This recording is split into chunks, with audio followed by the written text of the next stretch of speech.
Hi, Melissa. Hi, how are you? Doing well. We've got meeting in the background, but I can hear everybody here. So good deal. Okay. All right. So first things first, we got to take care of some housekeeping here. So I'm going to read the sponsor for this session for the AV Video Conferencing Streaming Solutions Roundtable discussion session is Rubrik. They are a platinum sponsor. Rubrik is a fully automated API-driven data management platform, which provides our state and local government partners with data access and ensures data integrity, no matter where the data resides. Rubrik removes traditional bottlenecks for managing data across the enterprise and converges all components necessary for building a resilient data protection architecture into a single software. Rubrik offers flexibility for missions data, whether on-prem or in the cloud, or out of the technical edge. Rubrik utilizes the same code base across all platforms and is built on a scale-out architecture, which allows for continuous management as a single system and simple, unlimited scale with 0 single points of failure, no forklift upgrades, and freedom from vendor lock-in. Lock-in. Learn more at www.rubrik.com. So now that we've got the logistics out of the way, so I just want to start this as the roundtable. I'm not sure if any of you guys went into the Birds of a Feather Tech Talks. I want to have this roundtable the same way. I will start out by saying I am not an AV guru by any means. I was kind of like put in this spot here to fill in, but we do. I am using the video conferencing, as we all are using video conferencing. When we were kind of plummeted into the state that we are in, and kind of slowly coming out of that state. Now, maybe some of you actually never did go off-prem. And some of you never had to use the video conferencing, but I think it's now becoming a way of life, a norm in every single industry. You see, even the entertainment industry, local governments, federal governments, everyone's having to do some type of video conferencing to get involved with keeping up with their teams. For us, we use Zoom. I know a lot of people went with Teams. There was another one out there that I had never heard about when I was actually doing some research on this. And they mentioned, and I don't know if any of you guys have, I'm looking it up over here. It was called Life Size. I had never heard of Life Size, but they're saying it's one of the leading ones up there with Zoom and Teams. Not sure if that's the case in local government, maybe in some other industries, they're actually using that. So what I want to do is just kind of sit back, want some of you guys to speak, tell me how, what challenges you had going to video conferencing. Did you even have anything? Did you have to scramble around to get something in place? Luckily for the city of Fayetteville, we had started moving into the Zoom space before this happened, but we still was grossly didn't have enough license to send everyone home, and then also have all the video conferencing that we did, as well as with having city council members and committee meetings with Zoom. So I'm curious to see what you guys did to overcome this years worth of having to do video conferencing. How has it affect your staff? Did they adapt very well, or some still adapting? Are people over it? So I'm not sure who wants to go first, but someone just kind of chime in so we're just going to start this conversation. We'll just keep it rolling. Should I have to call on some names? Gilbert, you was the first in. You want to tell us about your situation at your shop? Well, we don't have a lot here. We're a small shop, and pre-pandemic, we had very little footprint in use of webcams and Zoom meetings and so forth. And then all of a sudden, the pandemic scenario came forefront, then practically almost everybody got webcams in their office. And our council meeting moved off site to their home or remote office to using webcam. And predominantly, we always use Zoom, which is pretty much a simple, easy to use video conferencing that we have found so far. We have used Microsoft Teams. However, uh, there are issues with various end users trying to use Teams. And so, we didn't consider it as a platform that we want to use in the early stages. Um, so now the restriction of the pandemic is slightly lower. We are now having some in-office meetings and council meeting had been moved back into the council chambers. So we no longer having the need to use Zoom. So pretty soon we're going to have surplus of webcams um, being returned to us. So we pretty much are happy with what we have. However, there are room for improvements in terms of future use of streaming or webcam or uh, downtown streaming video or something like that. We're more in tune of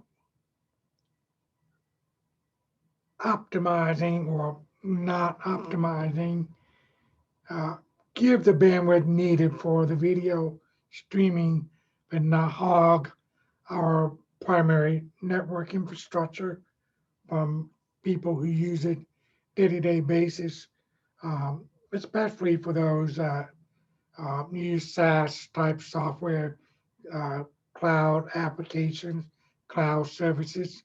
Uh, there appear to be more and more of that coming to forefront. And our concern was not only bandwidth requirements and constant using of cloud services, but also vulnerability on that. So it's a lot of unknowns that coming to forefront and being applied as a standard business practice.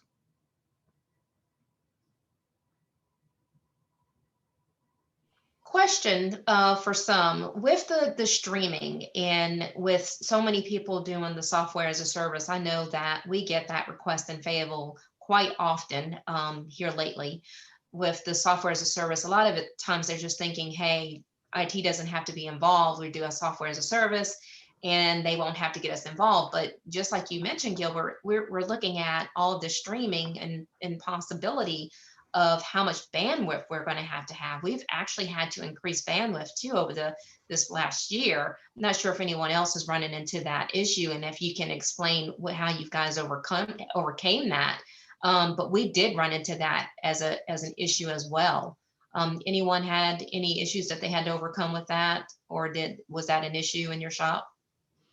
Well, in the beginning, we had 50 megs sickness, and then luckily enough, earlier, well, actually late fall, we upgraded to 100 meg, and that gave everybody a little bit of breathing room. But the propagation of increase of SaaS and streaming and web conferences and so forth, it's going to probably need to be revisited for the upcoming budget year. We don't have actually any metrics or tools to tally the daily bandwidth traffic because we outsource our internet provider. So it's nothing that we have on this side of the wall to be able to monitor the traffic. And so we can get a proper justification, like you said, that, we have the need to upgrade the bandwidth and we need justification for it.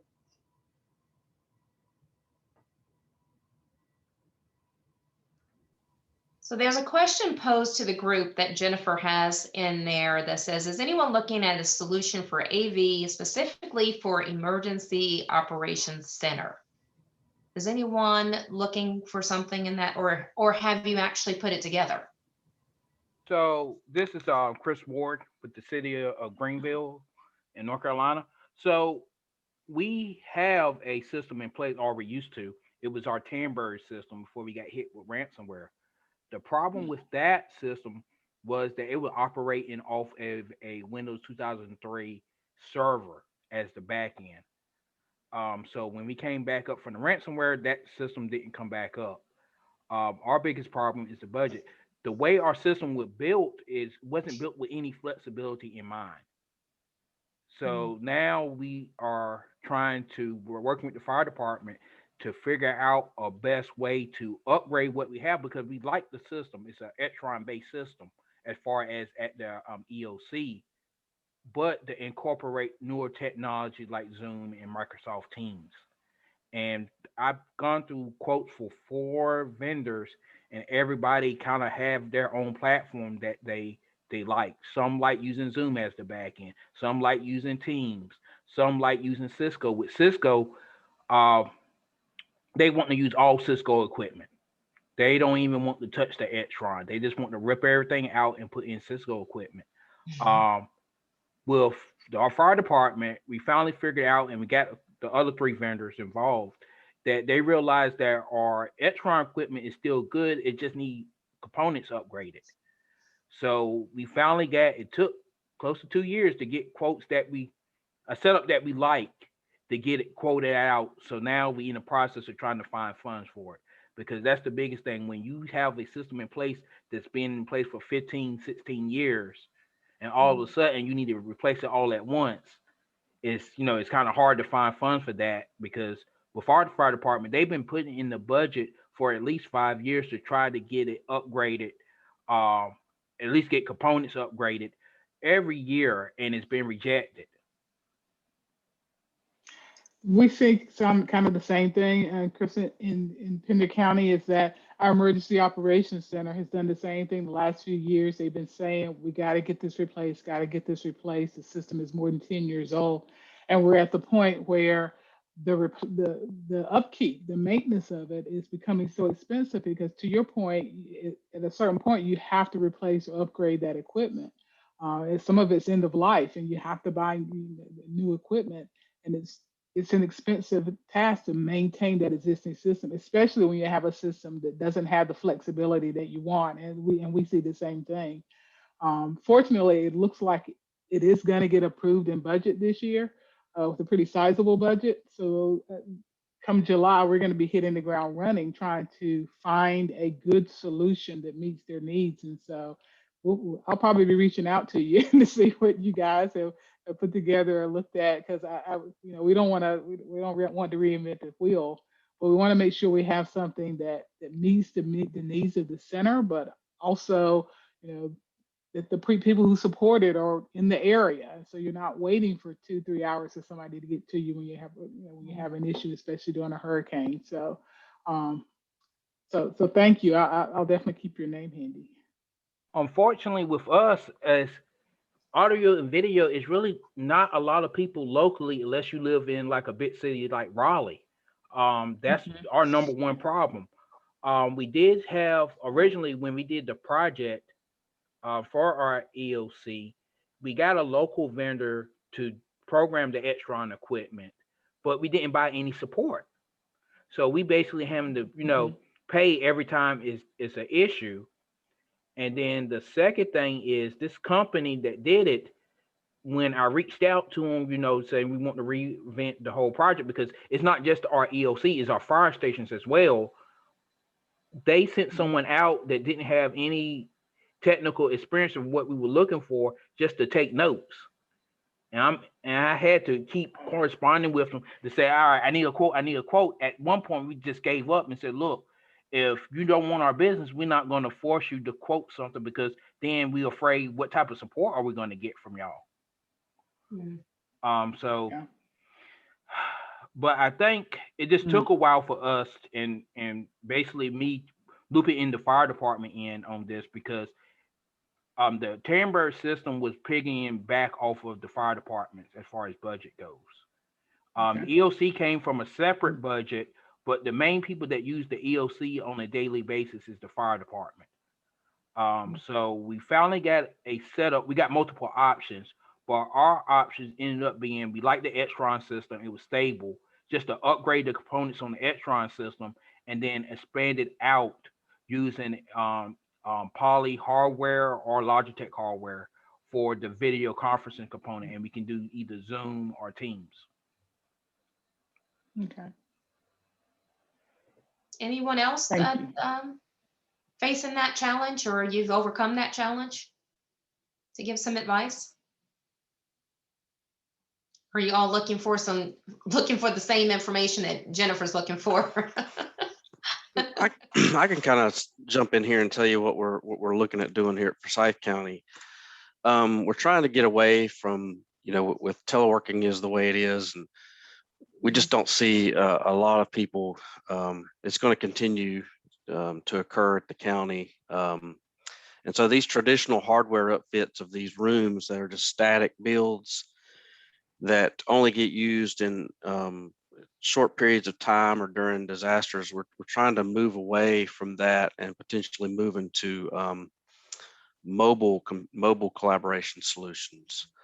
So I don't know if y'all remember back from your, elementary and middle school years, where they used to roll a cart into your room that had a big CRT TV on it that was top heavy and could kill somebody if it fell over, and had a VCR on the bottom of it and all that. It's really just kind of a reinvention of that.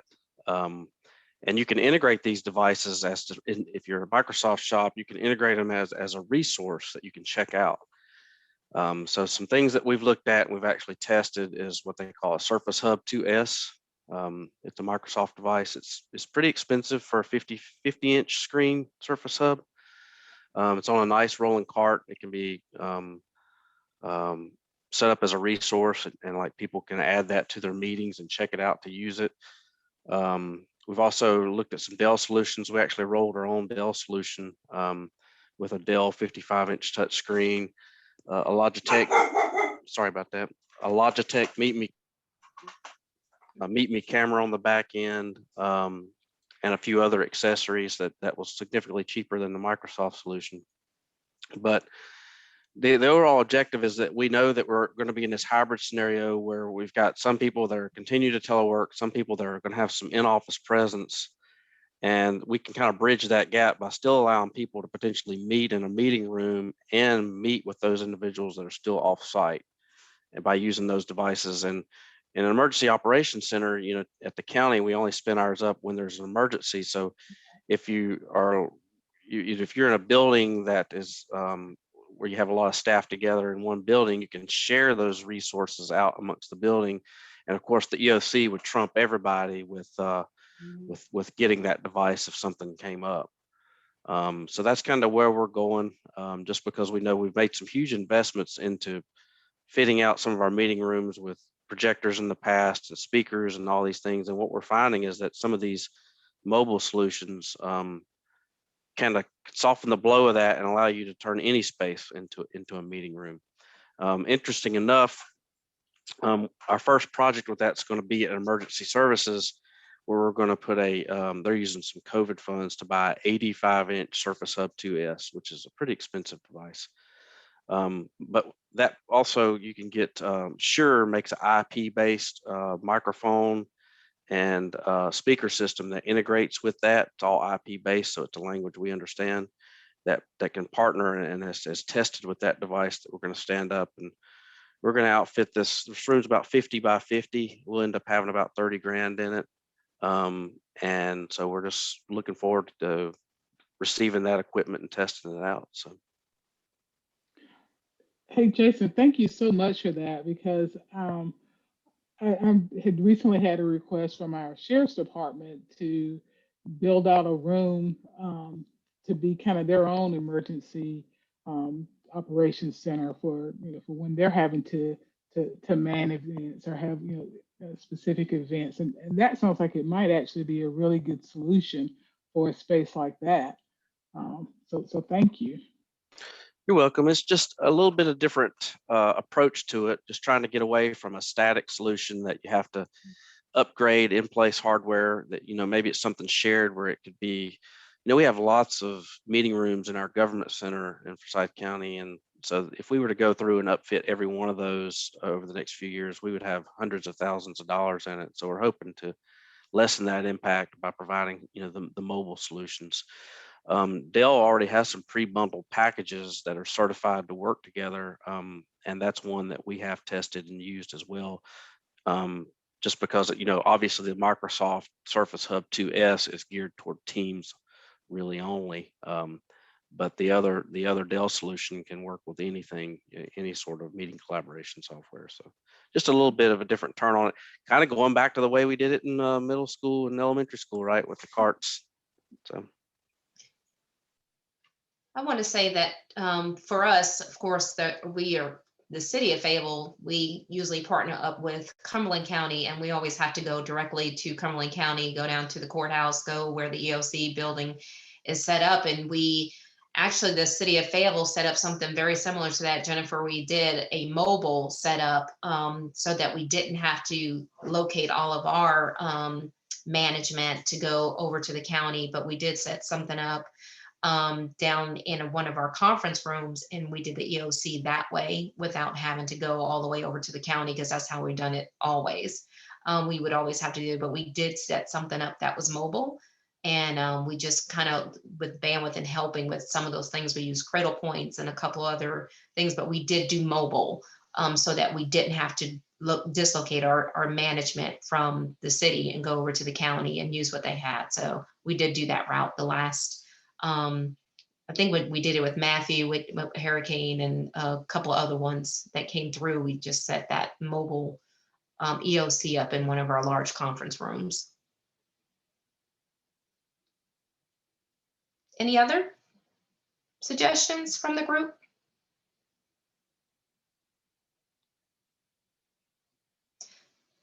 So since we're talking about AV and we're talking about streaming and video conferencing,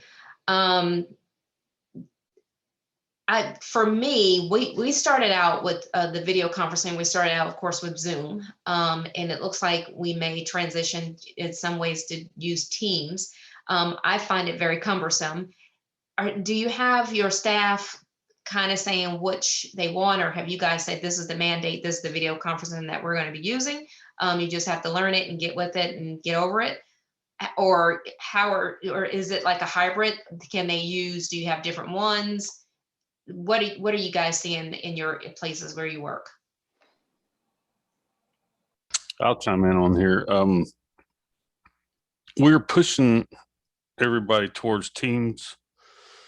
We have a hybrid environment, meaning we can use Zoom or WebEx, but mainly we push everybody to Teams. The only thing we're running into now is, since we gotten everybody on board, more people want to add some of our field users, which have historically have been VDI users, and they have a kiosk license.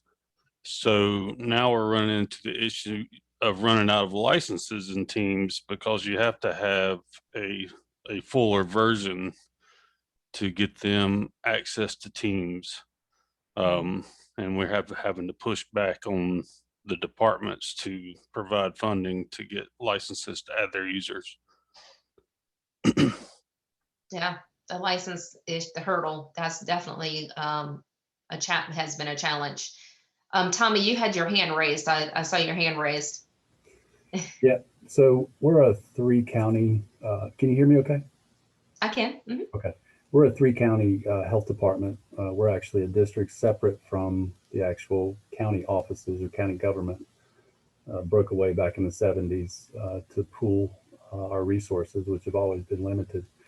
So I think the interesting thing when the pandemic started was, like I had mentioned in the chat, it's like all of a sudden everybody wanted to Zoom, and we're a Google shop, so we already had Google Hangouts, and then of course it was renamed to Meet.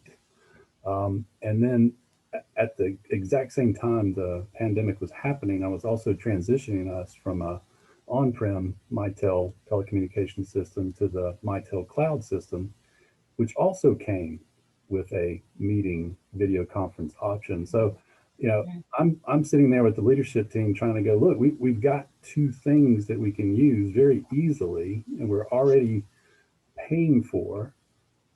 Why do we need to buy Zoom? And it was like a brand thing. And so I was like, okay, I'll go ahead and pay for the lowest account, because mainly it was just for our leadership team. And we just ran with that. And then when we wanted to do a Board of Health meeting, or we had to bring in the entire district across 3 counties for a meeting, we had to pay for the larger account, which would accommodate more users, which they're still paying for. And I'm like, why are we still paying for this when we have these other options? But it just became we like Zoom. I was like, okay, well, you got the money for it, go for it. So our part as an IT shop, which is very small, just 2 of us, is, trying to work with all the users, and more than half of our staff went to remote. And so I said, look, I'll support you, of course, remotely as best I can. I'm not doing house calls. That was our problem is, the users just were having so many difficulties, and then they're part of other meetings. And so, the state's using Microsoft Teams, and they're like, we can't log into this meeting. I was like, well, we don't have any control over it. You need to talk to the host. They need to allow your login and credentials to, and so that was just a big mess. Just trying to work through all the platforms. And, we had one department that was comfortable with Google, and so they're doing their thing. And then I would get a few people to use the Mitel option, which is really nice. So that was the biggest part for us, is just trying to accommodate all the end users and their needs and their issues. So that became a whole nother realm of support requests that in the past, we just never really encountered, because it was few and far between. But the hardest thing for the end users was, I need to be a part of this meeting with this group, and they're using this, and then there's WebEx, and then there's, so that was the problem for us. I think it's just trying to accommodate all the users and their needs. Yeah, that was definitely a challenge for us as well, is just trying to get everyone in a learning curve. A lot of people never used video conferencing before, so that was a learning curve issue as well. Beth, I see your hand was raised. So social services obviously were a little different. Kind of similar to what Tommy was saying, was from our perspective, it wasn't that our staff was approaching us to say, well, I prefer this solution. It was, I can only do a CPS visit on this platform because it's the only thing that this family has. And we kind of went back and forth on this, and I had to explain to people that, kids who go home with a Chromebook, they're MDM'd. So a school is not going to give them the ability to just add whatever we've decided that they're supposed to use. And so we did, let's see, I've got it up on my screen. I supported WhatsApp, Skype, Zoom, Google Meet, and probably 2 or 3 other things. Simply because I know Tommy's laughing. Well, the problem was that if you couldn't talk to a family, these were people who were doing investigations for child abuse. And it became one of those that, we shoestringed it together to make sure that staff could do it. Now, yes, Tommy, I spent some time working with people who had limited ability, but the reality is those were the people who I still had to spend time with, just teaching them how to use their laptop anyhow. It wouldn't have mattered anything else. Most of them, it was like, they were able to jump from one platform to the next, depending on it. And we did use Google Meet also when it transitioned off of Hangouts. And we just simply had to meet the clients we had where they were. And that was probably one of the hardest things for us. Now, county-wise, at the top level, Orange County is actually moving from the go-to that they were supplying to Zoom. Okay. And so as a department, we've got to go through and kind of figure out, kind of like now that we're stabilizing back out again and people are opening back up again and they're going on site visits, do we need all these solutions available to them? And most of them, they were free accounts. But we had to look at, do you have a security issue? You know, there was a whole public records, there was a whole lot of stuff that we're still thinking about and trying to work through as fast as we can to figure out ultimately what's that plan moving forward. And it's hard. And having to come up with a policy now. Yeah. Yeah, I'm working on that one right now too. So I've gotten some really good feedback from people. We had a separate discussion about text messaging. And so there were really great things that people are sending out, because this, for a lot of us, this is totally new. You know, people would come and go, well, I want to do a go-to meeting. Okay, that's cool. Awesome. You know, we've got a couple of accounts, go for it. When all of a sudden you're getting approached by 80 to 90 people saying, I need the ability to do this, all of a sudden it just turns on a dime. And you've got to find easy solutions. So Did anyone challenging. find that one platform would take over, like say a microphone, and not allow it to be used if somebody went to another platform? Yeah, I did a lot of troubleshooting on that kind of stuff. That was the worst. And especially like you said, you've got someone who's not that competent or proficient, and you're trying to work with them remotely, either just by talking to them over the phone or you actually have connection with their computer. But that one was killing me. I think for us, Microsoft Teams seemed to be the one that would not relinquish that control. So anytime they could not have to use that one, I was really happy about it. Todd, you had an interesting, you want to elaborate what you put in the chat?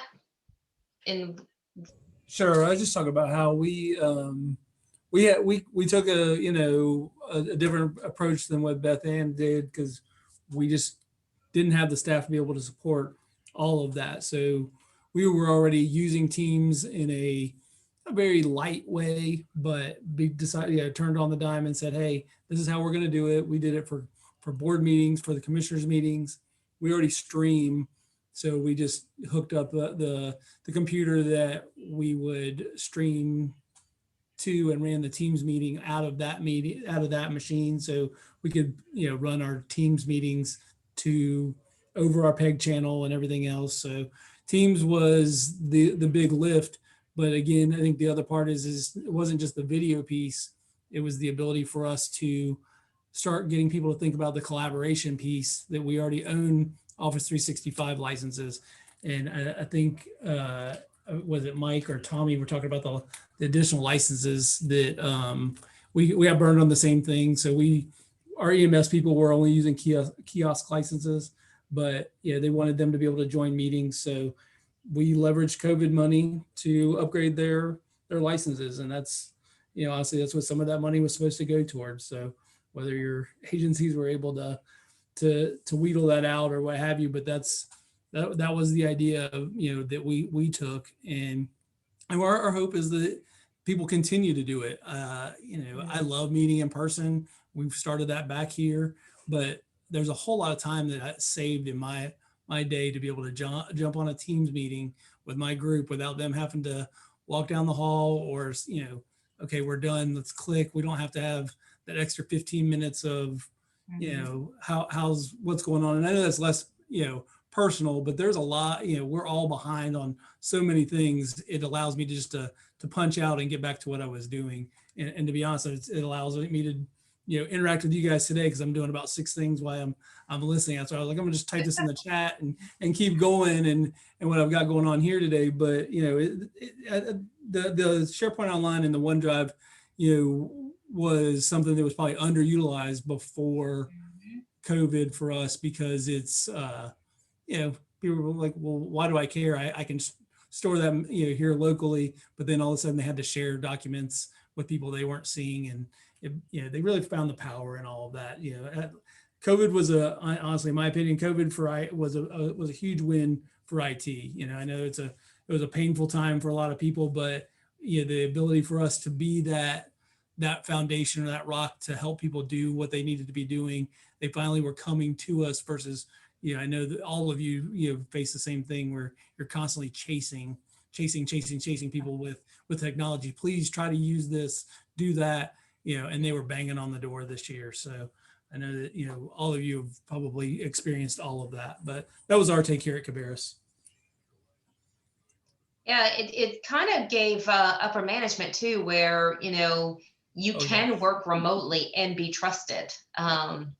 That's a big hurdle. I think that was for our upper management was one of the biggest, if they was up at night, it was okay, we've got to send all these people home, but how are we going to get any work out of them? And they didn't see a drop in people working, that they can actually get on and remote in and do their work and they did not, we didn't hear where they had significant people just deciding to go home and never work. It was really quite the opposite. They were actually logging in and in their meetings and doing their work. And just like you said, the collaboration that went on with videoing, having video conferencing and video meetings and with Teams, how you can share your documents. And just like what G was mentioning, you can put that those documentations in SharePoint. Probably people weren't using that the way that they should. We still don't have SharePoint, but I see a purpose in it. So yeah, right now I know this, that people, we're like coming back. Our city opened up May 3rd to the public. And we're in a hybrid where people are coming back into the office. Some people are staggering in. Our IT shop, we have some that's in 2 days a week. Some came back 5 days, some 1 day. So how are you guys doing that? When you sent people home, which we know that was kind of like a nightmare, just the learning curve alone. What we didn't take into consideration is that people did not have Wi-Fi at their house. So we had to come up with a creative idea to make sure that they, get Wi-Fi, those MiFis into their hands and try to walk them through how to set that up. Just like you said, Tommy, I'm not coming to your house to do, your IT stuff, but they didn't have, a lot of families, we had to come to the realization that they didn't even have Wi-Fi at their homes, but we were sending them home to work. So that was another hurdle that we had to overcome as well. Yeah, we saw the same thing. Oh, sorry. Go ahead. I was going to say, we saw the same thing in Pender County, is that not only, we actually sent out a survey ahead of time so that we could get a better sense of what types of internet connections people had at their homes. Because there's a large rural population, there are a number of people who have satellite. Well, guess what? That doesn't work well when you're trying to VPN and do things on the county network. And it was very difficult for people to understand that, even if I send you home with this MiFi, I can't guarantee that it's going to work at your house because I don't know what your cellular coverage is like in that area. And so we had to get over, help people understand that there was only so much that was in our power to do. Yes. And then try to find other options for them. What is a place that's close to where you live that you feel comfortable going to work from? So I agree with you. There were some limits, and I think Todd is spot on. I think from a technology standpoint, being able to use COVID funds and not even just use those funds, but to be able to have upper management and county commissioners understand the impact of IT for everything that happens in the county is huge. And I think people who didn't realize it before realize it now. And it hopefully with this budget season, it'll make it a little bit easier for folks to get things done or get things passed.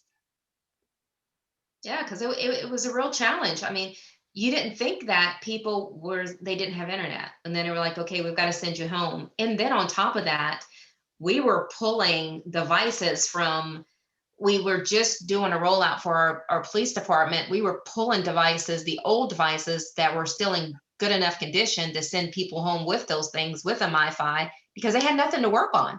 They had absolutely nothing to work on. So that was one of our challenges, to even get to a video conferencing and get over that hurdle to teach them how to actually use those things. So that was definitely enlightening, but we're at that point. So just, I think some of them will prefer to stay home but we're having to come back in, at least staggering and back in. But yeah, what are some of the other challenges that other people faced with? I have to add on to what you guys were talking about in terms of bandwidth. I cannot tell you the number of people that the number one question I asked them when they complained they had bandwidth issue is, do you have a child who is at home right now who is doing online school? Which was then next followed by, is your child playing Xbox or or PlayStation? Which was then followed by, is somebody watching TV? And they were like, why are you asking? And I went, because you only have this much bandwidth and you're using this much for everything else. Okay.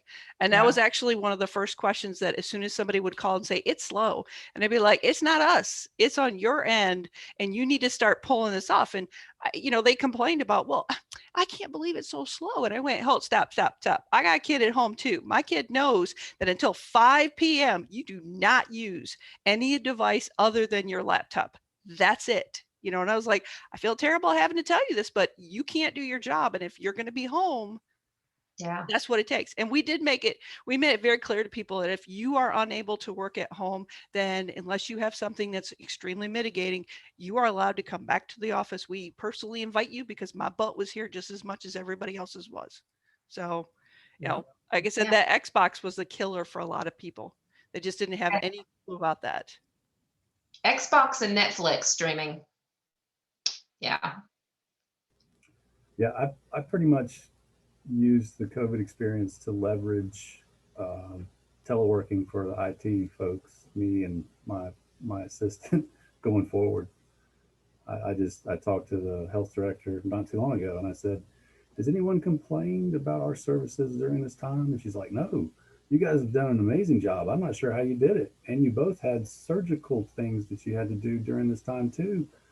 I think it's amazing. And I said, okay, good. Well, part of that, look at the comp hours.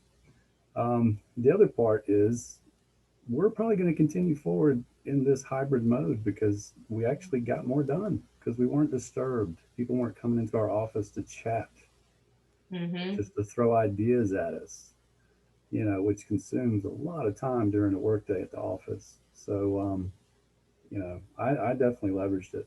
I'm like, unless you're going to hire me some more people, then we're just going to do what we do and we're going to do it how we can do it. And we've seen that it works. You can be in a hybrid posture and it works as long as the people have the bandwidth to work at home. Then it's capable, it's possible. We've been in this posture for 15 months, almost 15 months. And it has worked. And there were no businesses, local governments that I heard that went under, or counties or state or federal that went under because people actually went home and worked. So it's just getting management the trust in to understand that this actually can work, and we can work in a hybrid and get things done and get things accomplished. Yes, there's time for the in-face and be in the office. I agree that there's times and opportunities we need to do that, but you also can actually be home and work remotely and still get things accomplished and get things done, as long as those that are working home have the equipment and the capability to do so. I ran into that situation myself. I was using CenturyLink when I came home to work full time, and I had a granddaughter that was actually with me most of the time and going through kindergarten. And when she got finished with her work, she wanted to turn on Netflix, and I realized I couldn't work. So I ended up having to go get something a little bit more. And I didn't blame, IT, because I knew what it was. But yeah, I ran into the same situation. So I was like, imagine that other people that just don't know. I had to go get some different bandwidth when she was finished doing her work and she wanted to go watch Netflix. That's why I brought that up. I'm very fortunate, even though I'm in a rural area. I'm between Boone and West Jefferson. I have fiber. And I've got 100 symmetrical. So the 18-year-old can be gaming all day and it doesn't bother me. I wish I had fiber. It'd have been great, but yeah, for sure. So let me see. I saw a couple of things in here. policies. Oh, a written policy before they were allowed to work from home. Someone had a written policy. Wow. Explain that. Owen, you guys had enough time to do a policy? Well, we didn't have it before, but we pulled it together real quick. It was a little bit of a perfect storm. We were a Citrix shop, and so enabling people to work from home was trivial. Just add them to an AD group, and then they could access their desktop from home, and that worked really well. But there was no guidance around what they could do, et cetera. So you'd say we were fortunate. In a 2-week period, we went from nobody working from home to HR had written a policy that departments had to sign off on for everybody they wanted to allow to work from home, and that listed their agreements. And then we added them to an AD group, and we had somebody mentioned old laptops. We had a group of 10 several-year-old police laptops that we imaged with IGIL on it. It's a Linux-based client that is trivial for accessing Citrix, and sent them home. So from literally in a 2-week period, we went from nobody working from home to we were running 25, 35 people a day, kind of cycling through, that were able to go home. I like that idea of the policy that you've guys done. We are not at that point of having a policy written. I think they're still grappling about, if they're going to continue to be in this hybrid posture for too long. But I think I'm going to bring that up. One thing, we leveraged that too. So part of the agreement at the leadership team was that we wanted everybody to have that option.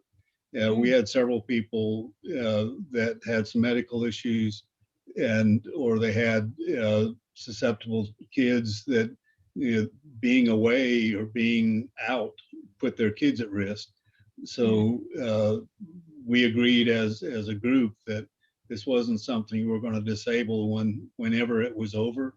Nobody thought, I don't think it'd take a year, but that is still available for people to request. And if it's the department agrees, then they can go home. And we've got people even now that are working some days on a rotating schedule. They'll work 2 days in the office and 3 days at home because they have childcare issues. But that's working out. That's fantastic. Gilbert he said, mentioning fiber connection, any noise out there from fiber providers to start rolling out fiber through cities, towns, and rural areas?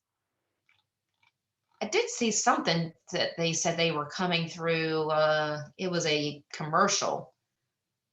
I can't remember who it was, to start trying to Spectrum. It's not Spectrum. Windstream, the kinetic stuff. Yeah, I can't think of the name of the group that's been in Fayetteville. They own the baseball stadium that we actually just spun up here within another 2 years. Segra. What is it, Ulysses? Segra. Yeah. They have talks out there of laying down fiber. Not sure if anybody else has heard that. They're big in South Carolina, so I think that's where they're kind of, they'll definitely grow in this area with that methodology. So they've done a lot in South Carolina, laying the fiber down in South Carolina. Yeah, we have Segra for a couple of our connections, so that's where they came out of, and that's fiber's their big play. Okay. Yeah, that they have been in talks with the powers to be here about laying down some fiber for sure. So that's the only one that I've heard of. Gilbert, not sure if anyone's heard of any more. Well, but part of the American Rescue Plan that the governor was talking about the other day, they've set aside a ton of money for broadband initiatives.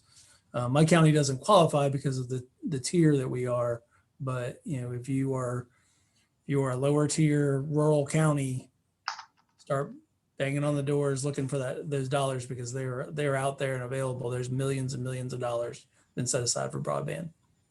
I And think obviously is, we can't do it ourselves because of the legislation that's in place, but work with your partners and request it and work with them to get that in. Yeah, that's what And happened just here several years ago with our local telecommunications provider. They dipped into some funds to get what we have.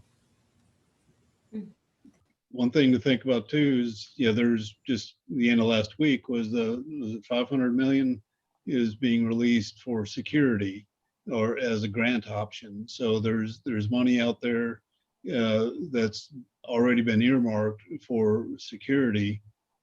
So one thing we're looking at is could we use some of that to shore up some police connectivity and things like that. So we have water treatment plants. So putting cameras and access control at the water treatment plants and at the electric substations we're working with public utilities now to see how we can get in the queue there for some of those grant monies. Good to know. Christopher mentioned MetroNet in Greenville as well in the chat there.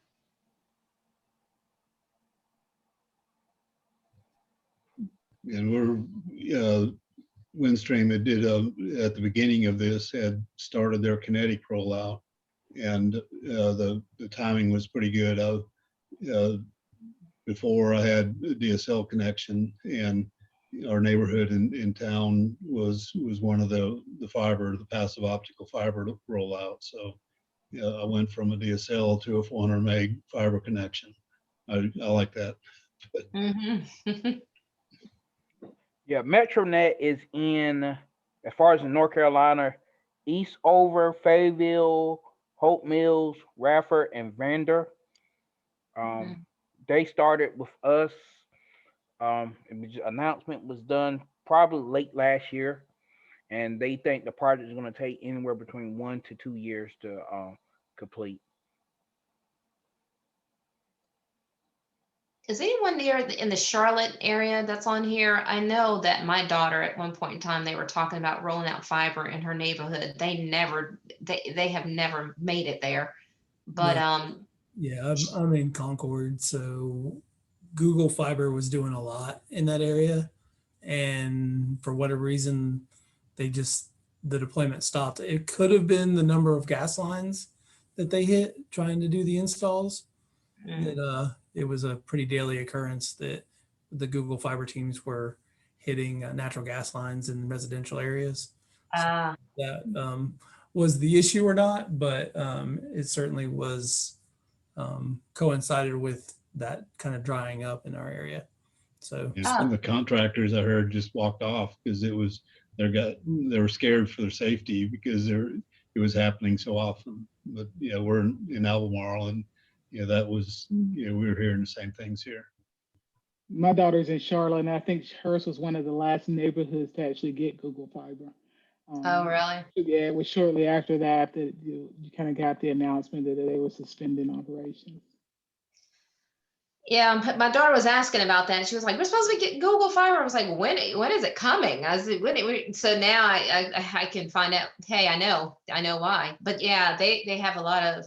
I can imagine in her neighborhood too, because they're all gas. I would have walked off of that as well. I don't want to go to work and hit a gas line trying to put some fiber in the ground for sure. Yeah, interesting. So I'm imagining that's going to be an issue for a lot of companies that's going to try to do it residentially. That's just going to be an issue. That sounds like a nightmare to me in a lot of metropolitan areas that they're going to try to do that. I don't know how they can overcome that and get it to residentials, but not that when we talk about people going home and working, they may still have challenges to work from home without that. Fiber for sure would make it a lot easier, but yeah.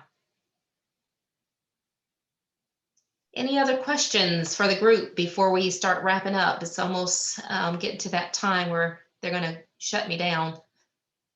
I was in Isn't another 5G supposed to fix that? talk and I got shut down. I was like, oh, I guess I ran over my time. I'm sorry, Owen, what was you going to say? I was just sarcastic. Is that isn't 5G going to fix everything? Yeah. Yeah, right. It's caused more issues for me. Yeah. I'm so tired the of it. that- For the people that are using Office 365 and Teams, have y'all found something that works in Teams just like um, the Zoom webinar piece? I know it would brand it in Teams like live events or something. I think they might have changed their name, but that's one of the reasons why we haven't moved away from Zoom completely is because of the webinar piece. It's definitely not as good. I agree. I think that's probably the biggest limitation with Teams is it doesn't do that piece well. It's definitely a collaboration tool and not the teaching tool that you're describing that they have. We've definitely struggled with that and have allowed a couple niche uses of Zoom for that reason. Yeah, because we only really have 25 host licenses and 5 webinar licenses for Zoom. Everything else is using Microsoft Teams. Uh, I think we are going to cull down on the number of licenses and maybe have maybe 2 per department as backup. And then of course our city council still having webinar. And we'll have control over the domain so that we can monitor people that are using Zoom, whether it's using the basic license, because we actually took control over the domain by getting a Zoom business account, which the minimum buy-in is 10 host licenses.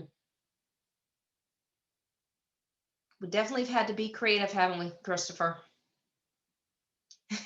With licenses and things that within that learning. Oof, it's been a year, but we've made it through and we're on the other side now, coming out on the other side.